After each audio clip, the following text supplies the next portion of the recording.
So, what if the most infamous assassin in American history never actually paid for his crime? What if he just slipped through the biggest manhunt the country had ever seen and lived out his days in secret? Today, we're going to dive into one of America's most persistent and fascinating historical myths. I mean, that's the big question, right? Did Lincoln's assassin really fake his own death?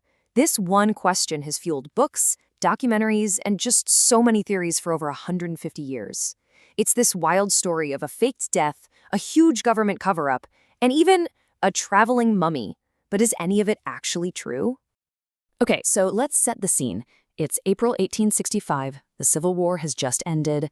President Abraham Lincoln, you see him here in one of his last portraits, is assassinated at Ford's Theater by this man, John Wilkes Booth, who was a really well-known actor and a fierce Southern sympathizer. Now, all of that we know for sure. It's what happens next that gets, well, complicated. So, first, let's get into the legend itself. This almost cinematic tale that Booth, the villain of the story, somehow managed to pull off one last great performance, cheating history itself. The official record is pretty cut and dried. 12 days after the assassination, federal troops tracked Booth down to a tobacco barn on the Garrett farm in Virginia. They set the barn on fire, Booth was shot and killed, case closed. Right? Or was it? Because this moment right here, which was supposed to be the end of the story, was actually just the beginning of the myth. Almost immediately, rumors started swirling that the man they dragged from that burning barn wasn't Booth at all.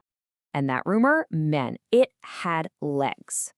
In the 1870s, you have a guy in Texas named John St. Helen who confesses on his deathbed, "I'm John Wilkes Booth."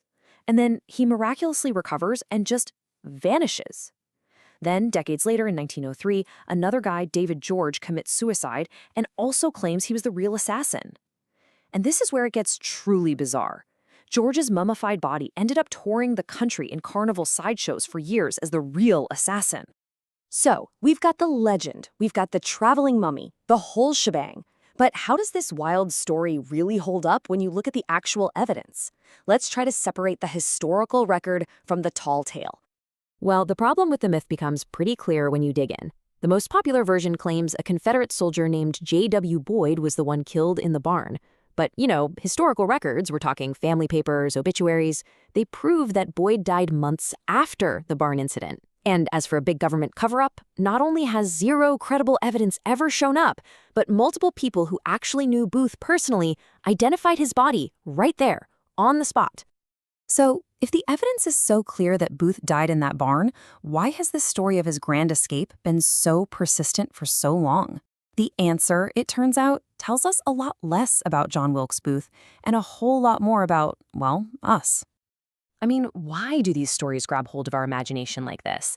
It's not just Booth, Think about the persistent rumors that Lee Harvey Oswald had a double. There's a deeper psychological pattern going on here.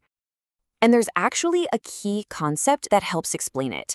It's called the folk myth pattern.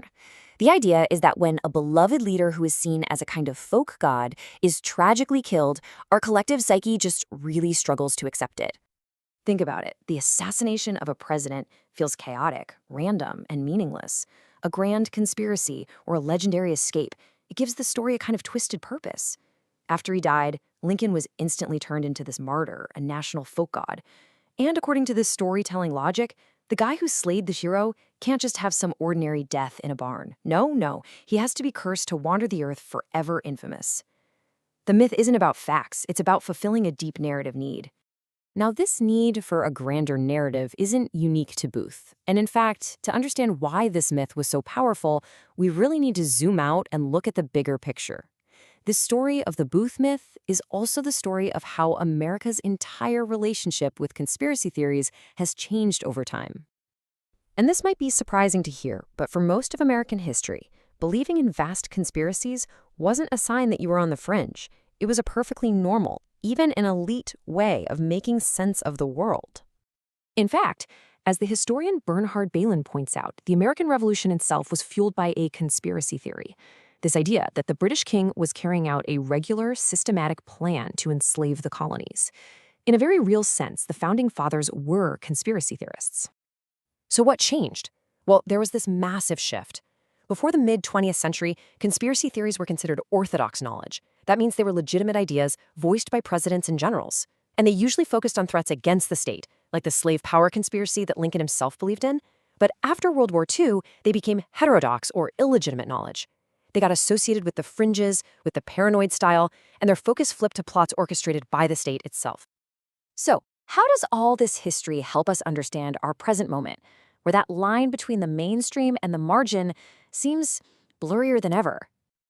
Well, despite being stigmatized for decades, conspiratorial thinking is incredibly common. Get this.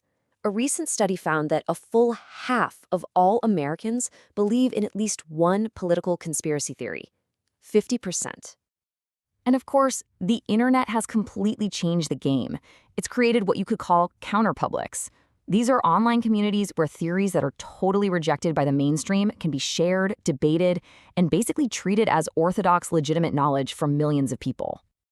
And so we end right back where we started, with the question. The myth of John Wilkes Booth's escape teaches us that we often believe stories not because they're true, but because they feel true. And just like whispers and carnival sideshows kept that Booth myth alive for generations, the internet now lets countless different versions of reality exist all at once.